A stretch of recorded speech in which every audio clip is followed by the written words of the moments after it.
Hey everyone, Assalamu alaikum, and welcome to Ali's Happy Home. Today is another homeschool episode. So today we are going to be talking about my 8-year-old second grade Charlotte Mason inspired geography curriculum, sort of, right? So some of this stuff worked out, some of it didn't work out. Some of it we used, some of it we didn't really use. I think was one book that we already had, and then the rest was purchased.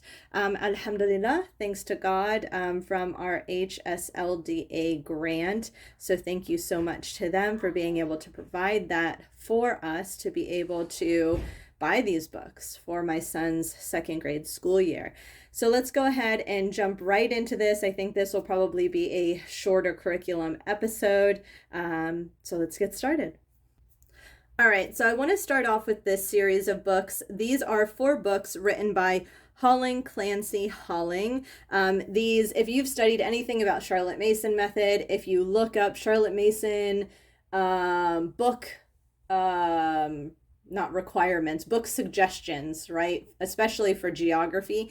These are the books that will always be recommended. There is a 5th one that we ended up not getting. I don't know why. I don't know if I just didn't care to get it or if I couldn't find it in stock, or I can't remember exactly, but I did end up getting the 4 out of the 5. And I will say, we didn't really care for these that much.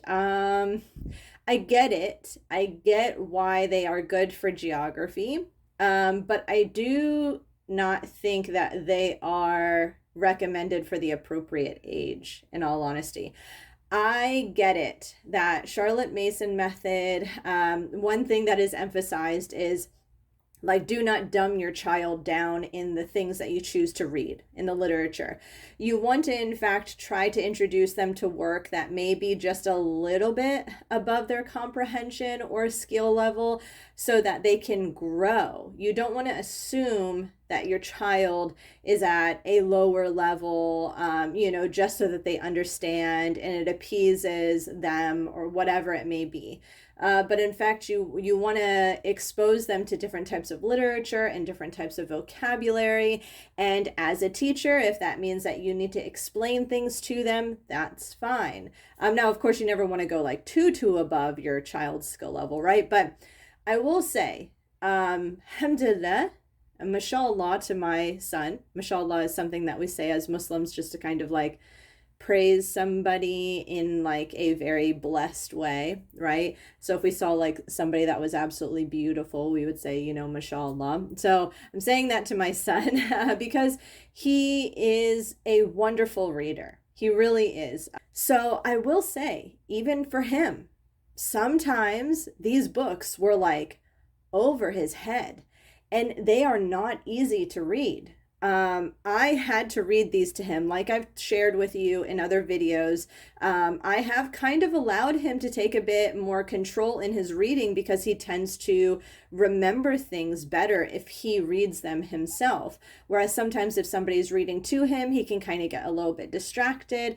He remembers a lot of it, but maybe not most of it, which he would if he read it himself.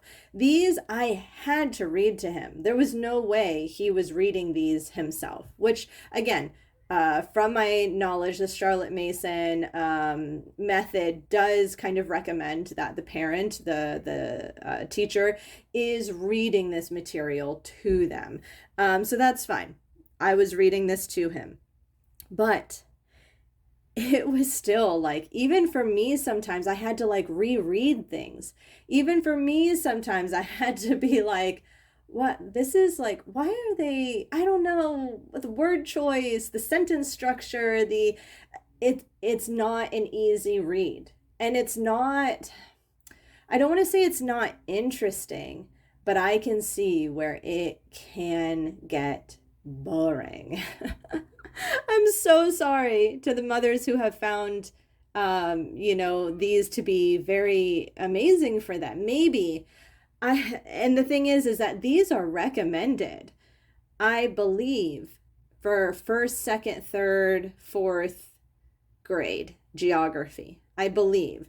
I almost want to say this might cover most elementary geography for the Charlotte Mason method anyways. So I figured, okay, my somewhat advanced reader, second grade, this is going to be good. No, I will never, ever, ever subjugate my children to this in second grade. Did I say first grade? In second grade ever again. I personally would not introduce this material until at least third grade, and maybe even fourth grade, honestly. So we didn't even read these two. So we got Tree in the Trail, we got Men of Mississippi, we got Seabird, and we got Paddle to the Sea. And they're all the same author. So we didn't even read these two. I didn't even touch them. So I'm just going to put those to the side. And we didn't finish Men of Mississippi. We did finish Tree in the Trail. So as you saw from our history portion, we did do a small Native American study. And so I thought that this would be a good one because it does involve some Native American aspects at the very beginning of the book. This book, although my son probably found a little bit interesting, it's very difficult to read because they use the accents of the people. So for instance, this was kind of when they were introducing the Native Americans with this particular tree. They were trying to keep the tree healthy. And so, they were talking about things that happened in the plains area where this tree was with the Native Americans. And then as the book kind of goes on and gets out of this Native American aspect, then it kind of starts to talk about I believe it's the Spaniards or the colonists that kind of came into this region and started fighting with the Native Americans, and how this tree kind of survived the test of time, right? Until eventually towards the end of the book, it was slowly starting to die out. So I do think that the geography lessons within this are very interesting. And I think it's really nice, and they have these little detailed sections here. They talk about, like spearheads and things like that. But, especially too, when they start getting into kind of these like cowboys, I guess I would call them, they start speaking in their accent.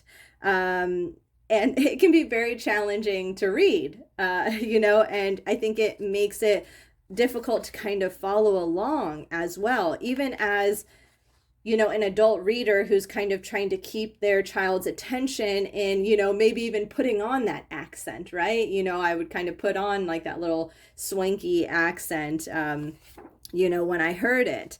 And so although there's a lot of really interesting information in this book, I just don't think it was second grade appropriate, unfortunately. So did he benefit from this? I'm not entirely sure. Did it serve a purpose in the curriculum? Maybe. Do I think we could have gone this school year without doing any of this? Of course. So then we moved into Men of Mississippi, which was kind of nice because at the time we were doing a bit of turtle study in his science section. And so I kind of tried to organize these books to relate with other studies that we were doing. So for example, The Tree and the Trail, that was the first geography book that we were going through. And at the time we were studying Native Americans. So it kind of linked up with itself. And then with Men of Mississippi, again, we were starting to study turtles. So I thought that was kind of cool. So now Men of Mississippi kind of talks about this particular turtle that's traveling along the Mississippi River, from egg, up until full growth. And so they kind of do go into like this cool, just like talk about the stages of growth of the turtles and the hatching and the things that and then they introduced a young Native American boy, at that point we were, had just completed the Native American study. And so then Turtle starts traveling and he goes through all the seasons, and there's some problems that the turtle goes through, and there's some cool information about turtles. And So again, do I think that this was very interesting? Yes. But there was a lot of like, even though it was like, it seemed like a short story, right? Like we would go over one story for a lesson. So story 6, the river is a museum. So we would go over these. It just felt like a lot. The story, like when I would ask him to narrate the story for me, like the only things that he could pick up on were like the really main body things that maybe the turtle did. But all of like the little tidbits of so-called geography information was a bit more challenging for him to retain. Um, and I think it's just because sometimes in some of these stories there's so many like just like random little things like put in. It's just kind of hard to pick up on like what the point is. And so I think a child just ends up focusing on the turtle. What is the turtle doing? They don't care anything about the Mississippi River and buildings and construction and, building up into a factory area and, all of this kind of stuff. I mean, unless your child just like loves that kind of stuff. But so I don't know. It seemed like we were forcing ourselves to do these books. I was forcing us to get through these. We didn't even finish this one. So I don't know. I wasn't a huge fan of these. Maybe later on, maybe in the furthering years, maybe we'll try and pick them up again in 4th grade. We'll see. Inshallah, God willing. All right, so some other geography books that we got here. So I had already had Animal Planet's Animal Atlas, and I thought this would be kind of cool just to have as a reference for when we are doing, when we are doing the ocean animals, because then we can look at the Animal Atlas and kind of see, certain animals' whereabouts. And honestly, I have to admit, I kind of forgot that we even had this book. I can't say I even remember using this book. And maybe it's because we already had this book. And so I didn't think of it as being like a part of our curriculum, but I remember having the intention of wanting to use it. As you can see here, it's a lot more about animals, like land animals, than it is ocean animals. And so maybe if maybe I'm not remembering correctly, but maybe I did kind of think like, oh, well, there's not really a whole lot of stuff about, ocean animals. So here we go. Here, the big blue. So, it's like, is that the section? It's like, maybe I just didn't feel like there was enough information on like ocean life. So maybe I just kind of forgot about this. But this was a book that we did intend to use for geography, but we just didn't really. So maybe we will when we actually get into like maybe like zoology or something like that. So now kind of an ocean animals book that we did use, also linked up with his science for, I don't know if I should call it marine biology or just like ocean animals, sea life, whatever. Because I feel like marine biology consists of like so much more than just ocean life, but like just like animals, you know what I mean? But anyways, it's all the technicalities of, linguistics. So this is the maps of the world's oceans.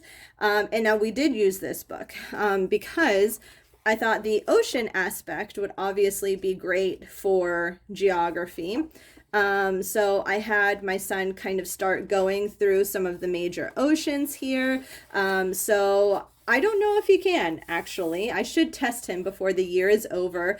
But we did try to memorize all of the major bodies of water for the world. And then we would kind of look at some of the ocean life that was in those particular bodies of water. So we were able to kind of link this to his science curriculum as well. We didn't actually use this as much as I would have hoped, as much as I would have liked. I do think that this will be a great reference book, though, for the future as well. This book is kind of fun in the sense that not only do they talk about like real creatures, but they also kind of talk about, some like cultural stuff as well as like mythical creatures or things that are said to exist like mermaids. So it's kind of cool. Like here, like here's a creepy little sea monster here in the Polynesian islands. And yeah, so this was a really cool book. Like I said, I wish we would have used it a little bit more than we probably did, but it is a great geography reference to oceans if this is a particular subject that you're looking to get into. All right, so then we went into the 50 states. One of his goals was to try to remember all 50 states of America. I'm not sure we're quite there, but he does know quite a bit. So about every week, every other week, we would kind of just go through a different state. And this was a really cool book. It has all of the states here. It has kind of some details about the state. It talks about the capital. It talks about like the state flower and things like that, or like interesting things that happened in the history of that particular state. And then in the back, it has all the flags. So if your kids are one of those that like they really love flags, it has all of the state flags here, as well as I do believe it has a list of our presidents. I think all the way up to Trump. Yep. So this book was published at the time of Trump's presidency. And so, yeah, so that's kind of cool too. So you can go through, all of the past presidents with your child as well. So my son did really enjoy this book, still does, and will continue to go through this all throughout his elementary years. Then lastly, we have these two items. I would say, so now, we are going to be doing the World Box next week. We've saved this for last. It's a really cool, just kind of travel box. So when you open it, let's see if I can, it's kind of stuck. So here we have a Play Passport, and I think there's something inside. Yeah, you can hear there's something inside. I think it's your passport. And then here there is a travel scrapbook with stickers, a packing list, and all of this, places I visited. And then here, this is just kind of about the World Box. This is a world map kit with reusable stickers. And then this, as you can see, they've been trying to get into this. These are travel cards. So it kind of goes through different places and has like these little facts about it, which are really cool. So yes, so this is actually what we are going to be doing the last couple 2 to 3 weeks before the school year is over. And my son is so excited because he has been looking at this forever, being like, Mommy, when are we doing this? Mommy, when are we doing this? So we are doing this now because this was kind of our main geography book for the year. This is a child's introduction to the world.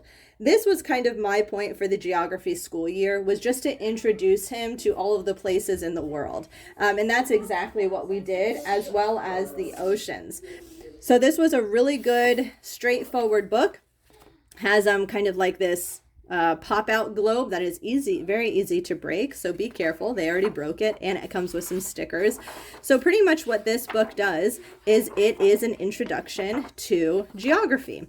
So we have here, it goes into in the beginning, excuse me, I think we're floating, gone exploring. And so we would do each section on different days of our geography until it pretty much gets to different places on the globe.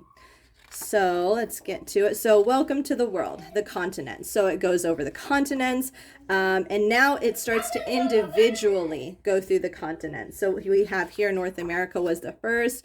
Then it goes into the United States in particular, Eastern United States, Central United States, Western United States. Then it goes into Canada, Mexico, and so on and so forth, South America, Western Europe, etc., into Asia, Russia, Asia, the Middle East. And now I will say, this has been an issue of ours when it comes to geography books or books that have to do with the world.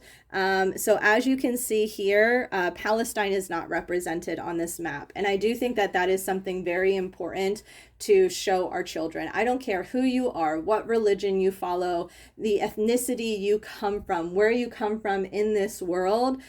The acknowledgement of Palestine is crucial. Palestine exists. Palestinians compete in the Olympics. And so for Palestine to not be represented on a map, I feel serves an injustice, not only to the Palestinian people, to the world, but also to our children who should be educated properly. I do think it just serves an injustice to our children to not educate them properly. Because whether you want to acknowledge Palestine's existence, it's there. It has been there. So, and it will continue to be there, inshallah, God willing. So, I did have to put a Palestine sticker here because you can see it mentions Israel, mentions Jordan, Lebanon, Saudi Arabia, but there's nothing. I mean, they even have the Golden Dome. So I don't know. It's just very strange to me, that books do this. A girlfriend of mine was like, you should message them. You should send them a letter of like hate.